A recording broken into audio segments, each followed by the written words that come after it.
इंदौर की बहुचर्चित राजा रघुवंशी हत्याकांड में एक बड़ा कानूनी घटनाक्रम सामने आया। मामले की मुख्य आरोपी सोनम रघुवंशी ने सुप्रीम कोर्ट के निर्देश के अनुसार मेघालय की शिलांग ट्रायल कोर्ट में सरेंडर कर दिया है। अदालत ने सरेंडर स्वीकार करते हुए न्यायिक हिरासत में जेल भेज दिया। अब इस हाई प्रोफाइल मर्डर केस का ट्रायल निर्णायक दौर में प्रवेश करता दिखाई दे रहा है। कानूनी जानकारों का मानना है, यदि सुनवाई नियमित रूप से चलती रही तो इस मामले में अगले वर्ष जनवरी तक फैसला आ सकता है।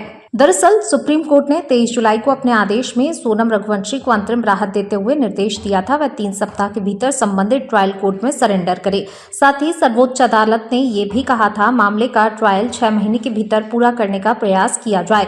अदालत ने स्पष्ट किया था यदि तय अवधि में ट्रायल पूरा नहीं होता या सुनवाई अनावश्यक रूप से लंबी खिंचती है तो आरोपी दोबारा जमानत के लिए आवेदन करने की हकदार होगी। सोनम ने अदालत द्वारा तय 3 सप्ताह की अवधि पूरी होने से पहले ही शिलांग कोर्ट पहुंचकर सरेंडर कर दिया। इसके बाद सबसे बड़ा कानूनी सवाल ये खड़ा हुआ कि सुप्रीम कोर्ट द्वारा तय 6 महीने की समय सीमा किस दिन से मानी जाएगी। क्या इसकी गणना सरेंडर की तारीख से होगी या फिर 23 जुलाई को सुप्रीम कोर्ट द्वारा आदेश पारित किए जाने की तारीख से।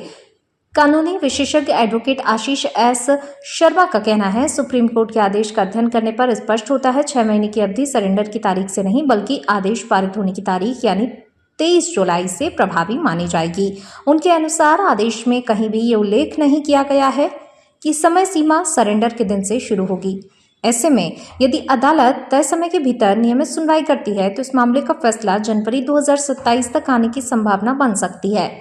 हालांकि विशेषज्ञ ये भी बताते हैं 6 महीने वाली शर्त केवल ट्रायल में देरी की स्थिति में दोबारा जमानत याचिका दायर करने की स्वतंत्रता से जुड़ी हुई है। इसका अर्थ ये है बिल्कुल नहीं है कि 6 महीने पूरे होने तक किसी भी परिस्थिति में जमानत नहीं मिल सकती। यदि ट्रायल के द्वारा कोई नया कानूनी तथ्य सामने आता है, आरोपी की गंभीर स्वास्थ्य स्थिति बनती है, जांच या गवाहों की जरह में कोई नया महत्वपूर्ण पहलू सामने आता है या कोई अन्य वैध कानूनी आधार तैयार होता है तो आरोपी 6 महीने पूरे होने से पहले अदालत में नई जमानत याचिका दाखिल कर सकती है। अब पूरे मामले में सबसे अहम भूमिका अभियोजन पक्ष की होगी। जांच एजेंसियों द्वारा जुटाए गए वैज्ञानिक साक्ष्य अदालत में कितने प्रभावी तरीके से साबित किए जाते हैं, इसी पर मुकदमे की दिशा काफी हद तक निर्भर करेगी। इस केस में सीसीटीवी फुटेज, मोबाइल फोन का digital data, call record, location tracking, forensic report, घटना स्थल से जुटाए गए साक्ष्य और गवाहों के बयान अदालत में महत्वपूर्ण भूमिका निभाएंगे। यदि अभियोजन इन साक्ष्यों की साक्ष्य श्रृंखला को बिना किसी कमजोरी के अदालत के सामने प्रस्तुत करता है तो आरोप सिद्ध होने की संभावना मजबूत मानी जा रही है। सुप्रीम कोर्ट ने आदेश में स्पष्ट किया ट्रायल को अनावश्यक रूप से लंबा नहीं खींचा जाना चाहिए। इसका उद्देश्य सुनिश्चित करना है न केवल आरोपी को समयबद्ध न्याय मिले बल्कि पीड़ित परिवार को जल्द न्याय मिल सके। यही वजह है मामले की प्रत्येक सुनवाई पर कानूनी विशेषज्ञों के साथ आम लोगों की नजर रहेगी। राजा रघुवंशी के परिजनों ने भी सोनम के सरेंडर के बाद न्यायपालिका पर भरोसा जताया। उनका कहना है सुप्रीम कोर्ट के निर्देश के बाद उन्हें उम्मीद है अब ट्रायल तेजी से आगे बढ़ेगा और दोषियों को कानून के अनुसार सजा मिलेगी।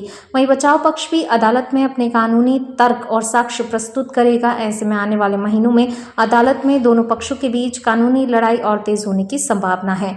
फिलहाल सोनम रघुवंशी न्यायिक हिरासत में है। अब पूरा मामला ट्रायल कोर्ट की सुनवाई पर निर्भर करेगा।